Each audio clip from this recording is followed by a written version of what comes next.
ઓલપાડ પોલીસે માસમા ગામે જીઆઈડીસી વિસ્તારમાં દરોડા પાડ્યા હતા. પોલીસે ડુપ્લિકેટ શેમ્પૂ ગુટખા બનાવટી કંપની પર રેડ કરી કુલ 50.16 લાખનો મુદ્દામાલ કબજે કરી ગોડાઉન ભાડે રાખનાર સહિત 6 ઇસમ વિરુદ્ધ કાર્યવાહી હાથ ધરી હતી.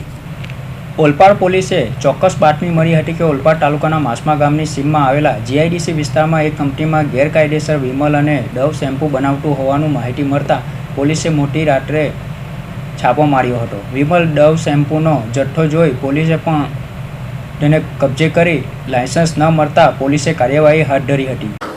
સુરત રેન્જ ઇન્ચાર્જ પોલીસ નિરીક્ષક સાહેબ તથા સુરતના પોલીસ અધિક્ષક શ્રી હિતેશ જોયસર સાહેબ, કામરેજ ડિવિઝનના ડીવાયએસપી શ્રી આર સરવૈયા સાહેબ નાઓએ સૂચના અને માર્ગદર્શન આપેલ કે ડુપ્લિકેટિંગ કરનાર ઇસમો વિરુદ્ધ સખત કાર્યવાહી કરવી.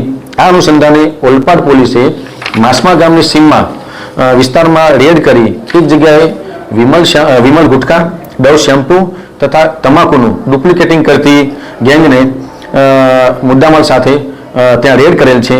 જે રેડ કરતા વિમલ ગુટખાનો કુલ મુદ્દામાલ 28,31,000 તથા ડવ શેમ્પૂનો મુદ્દામાલ 21,85,888. આમ કુલ ડવ શેમ્પૂ, વિમલ ગુટખા તથા તમાકુ અને અલગ અલગ જે મશીનરી છે એ લોકોની મોંઘી મશીનરી છે, આ મશીનરી સાથે કુલ ઓલપાડ પોલીસે ₹50,16,908 રૂપિયાનો મુદ્દામાલ ઝડપી પાડેલ છે.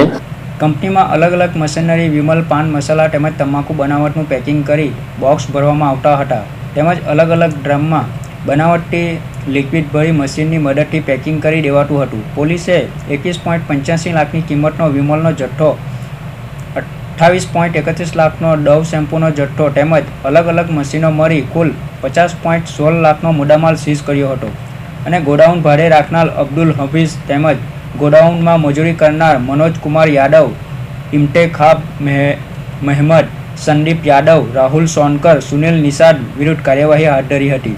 અને આ જે ઇસમો છે તેમાં મુખ્ય ઇસમ જેણે આ ગોડાઉન ચલાવતા હતા તે ગોડાઉન ચલાવનાર ઇસમનું નામ છે અબ્દુલ હાફિઝ ઉર્ફે રાજુભાઈ, સન ઓફ મોહમ્મદ શફી હિરાગલ, રહેવાસી યુસુફ મંજિલ, ચોક બજાર, સિંધીવાડ, સુરત શહેર.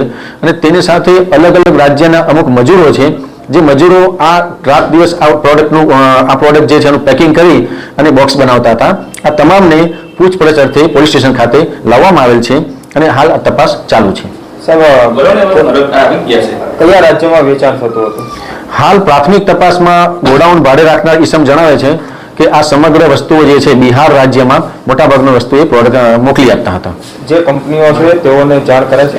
જે કંપનીઓ છે ડવ શેમ્પૂ તથા વિમલ ગુટખા તથા તમાકુ, તેઓના જે ઓથોરાઇઝ પર્સન છે જે ફરિયાદ કરવા માટે આ ડુપ્લિકેટિંગના કોપીરાઇટ માટેના, તેઓનો સંપર્ક કરી પોલીસ સ્ટેશન ખાતે બોલાવવામાં આવેલ છે અને તેઓની ફરિયાદ લઈ આગળની કાયદેસરની કાર્યવાહી હાથ ધરવામાં આવશે. ભાડે ગોડાઉન રાખી નકલી પ્રોડક્ટ બનાવનાર ઇસમની પોલીસે પૂછપરછ કરતા આ તમામ પ્રોડક્ટ બિહાર રાજ્યના સપ્લાય કરતો હોવાનું પ્રાથમિક પૂછપરછમાં જણાવ્યું હતું. હાલ તો પોલીસે એફએસએલની ટીમને સ્થળ પર બોલાવી નકલી શેમ્પૂ અને વિમલના પ્રોડક્ટમાં કયું કેમિકલ વાપરવામાં આવતું હતું તેમજ કયા જથ્થો વિતરણ કરવામાં આવતો હતો, નકલી પ્રોડક્ટ કઈ રીતે બજારમાં ઘુસાડવામાં આવતી હતી તે દિશામાં તપાસ હાથ ધરી હતી. Suresh Rathod, Hind TV news, Kamrej.